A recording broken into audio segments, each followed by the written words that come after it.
یا اللہ یا رحمان یا رحیم. من الشیطان الرجیم. بسم اللہ الرحمن الرحیم. قل هو اللہ احد اللہ الصمد لم یلد ولم یولد ولم یکن له کفوا احد. بسم اللہ الرحمن الرحیم. قل هو اللہ احد اللہ الصمد لم یلد ولم یولد ولم یکن له کفوا احد. بسم اللہ الرحمن الرحیم. قل هو اللہ احد اللہ الصمد لم یلد ولم یولد ولم یکن له کفوا احد. صلی اللہ تعالی علی حبیبہ محمد وسلم. صلی اللہ تعالی علی حبیبہ محمد وسلم. صلی اللہ تعالی علی حبیبہ محمد وسلم. یا حی یا قیوم یا حی یا قیوم یا حی یا قیوم. بسم اللہ الرحمن الرحیم. انا انزلناہ فی لیلۃ القدر وما ادراک ما لیلۃ القدر. لیلۃ القدر خیر من الف شہر. تنزل الملائکۃ والروح فیہا بإذن ربهم من کل امر سلام ہی حتی مطلع الفجر. بسم اللہ الرحمن الرحیم. آج 24واں رمضان. الحمدللہ ہم لیلۃ القدر کے حواس میں موجود ہیں اور ہم سب اسے اپنی اپنی استطاعت کے مطابق محسوس بھی کر رہے ہیں. اس ماہ مبارک کے اس مقدس عشرے میں ہم اس ایک خاص رات کے متلاشی ہیں جس میں اللہ تبارک و تعالیٰ نے فرمایا کہ وہ اس مقدس لمحات میں اللہ کے فرشتے اور روح الامین نازل کرتے ہیں. اسی جیسے کسی حواس میں قرآن کریم جیسے عظیم ہدایت کا نزول ہوا اور وہ لوح محفوظ میں محفوظ ہو گئی اور پھر رفتہ رفتہ اس کا فہم کا نزول ہوتا چلا گیا. جیسا جیسا نبی کریم صلی اللہ علیہ وسلم نے مناسب سمجھا اور اللہ نے مناسب سمجھا اس کا اظہار کرتے چلے گئے. الحمدللہ وہ قرآن کریم ہمارے سامنے موجود ہے، ہمارے ہاتھوں میں موجود ہے، جسے ہم سب اکثر و بیشتر عموماً اور خصوصاً بہت سارے لوگ روز کی بنیاد پہ اس کو پڑھتے ہیں اور اس سے مستفید ہوتے ہیں. لیکن یہ جو ماہ رمضان ہے اس کا آخری عشرہ اور اس میں لیلۃ القدر کے حواس میں اور کچھ نہ بھی ہو، اگر ہم باقی کیفیات سے نہ بھی گزر پائیں، اگر ہم بظاہر اللہ کی قرب کے ساتھ، ہم اللہ کی موجودگی کے احساس کے ساتھ اللہ کو دیکھنے کے عمل سے نہ گزر پائیں یا اللہ کے فرشتوں کو دیکھنے کے عمل سے نہ گزر پائیں، تو کم سے کم اس کا اثر یہ ضرور ہونا ہے کہ ہم انشاءاللہ لوح محفوظ میں محفوظ قرآن پاک کے باطنی مفہوم کو محسوس کرنے لگ جائیں گے. ہمارے قلب میں بھی انشاءاللہ وہ قرآن پاک جو اللہ تبارک و تعالیٰ نے سیدنا حضور علیہ السلام کے قلب اطہر پر نازل کیا اور اس کے بعد اس کو دوبارہ لوح محفوظ میں محفوظ کیا، اس وہاں سے آنے والے نور سے ہم مستفید ہونے لگ جائیں گے، اور لگ پڑے ہیں، ہم مستفید ہو رہے ہیں، اور ہمارے سامنے لوح قلم کے باطنی مفہوم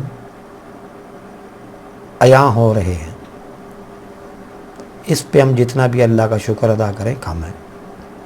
میں ایک انتہائی اہم بات اس دوران یہ عرض کرنا چاہوں گا کہ جہاں تک اب ہم جس کیفیات میں کھڑے ہیں، یہاں تک آل لینے کے لیے ایک سلسلہ جڑا ہوا ہے،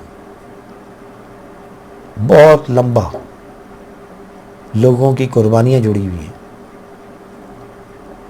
اس کے لیے کوششیں، اس کے لیے مجاہدے، اس کے لیے صعوبتیں برداشت کی گئی ہیں۔ آپ آدم علیہ السلام سے شروع کریں اور ایک انبیاء کا سلسلہ دیکھیں، حضرت ابراہیم علیہ السلام، حضرت اسماعیل علیہ السلام، حضرت موسیٰ علیہ السلام، حضرت عیسیٰ علیہ السلام اور سیدنا حضور علیہ السلام، اور قرآن پاک میں موجود تمام انبیاء کرام اور رسول، ان کی محنت اس کیفیت کے پیچھے چھپی ہوئی ہے۔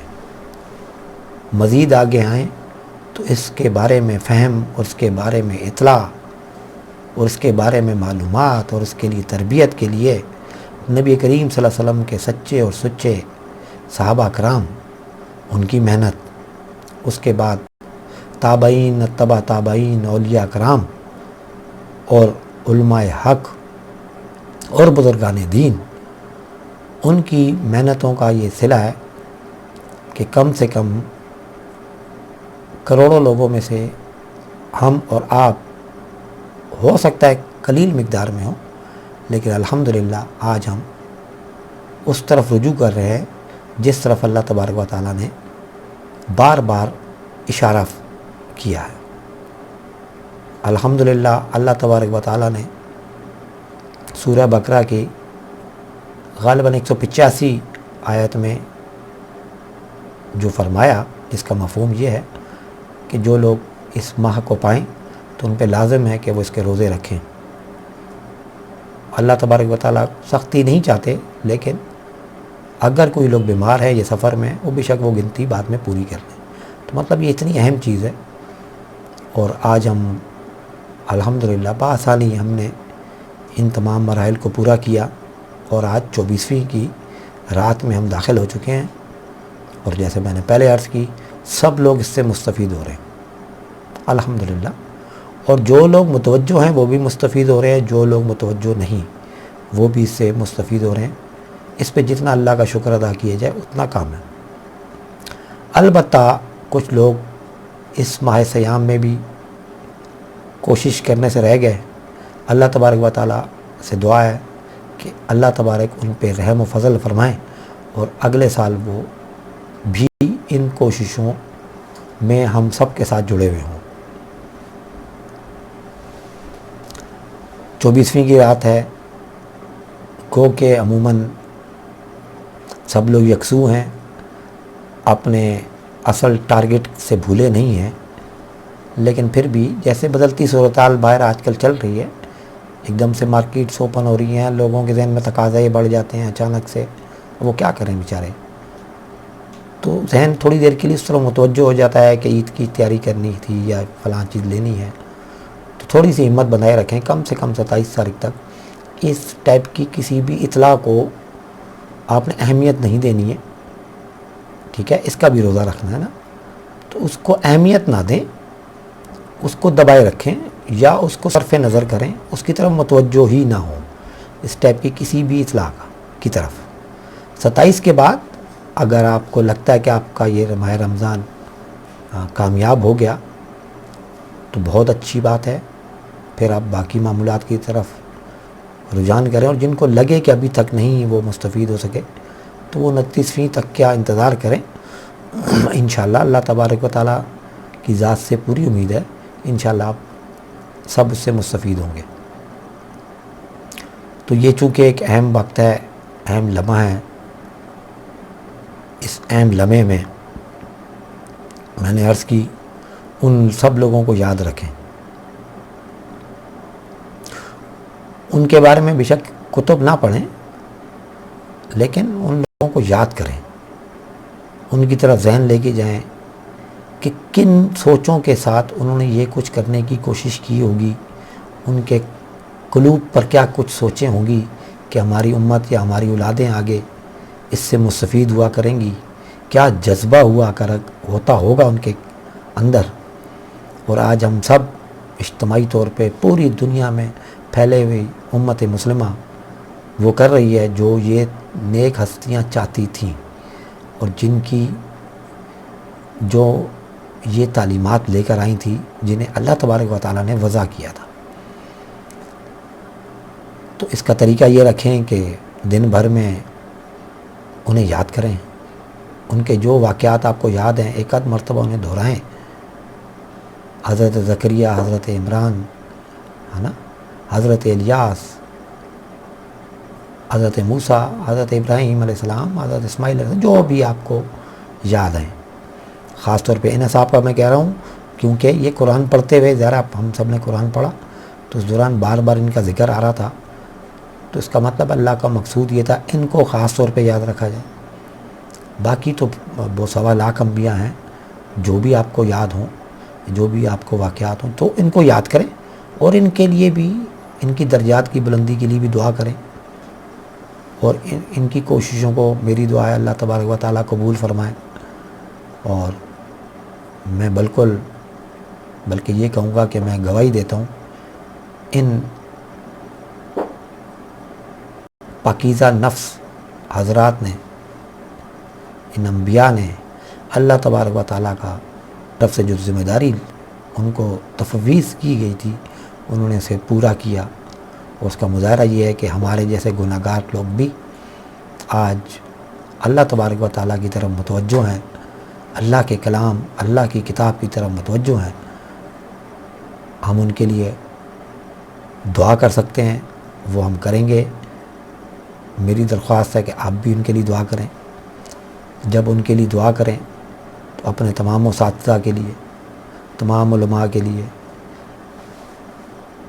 دین کے تمام اولیاء کے لیے، تمام صحابہ کرام کے لیے، اور تمام انبیاء علیہ السلام کے لیے، اور خصوصاً نبی کریم صلی اللہ علیہ وسلم کی ذات مبارکہ کے لیے دعا فرمائیں، اور اس کے بعد میرے لیے بھی دعا کریں، اپنے لیے بھی دعا کریں، میں بھی آپ کے لیے دعا گو رہوں گا۔ السلام علیکم ورحمۃ اللہ وبرکاتہ۔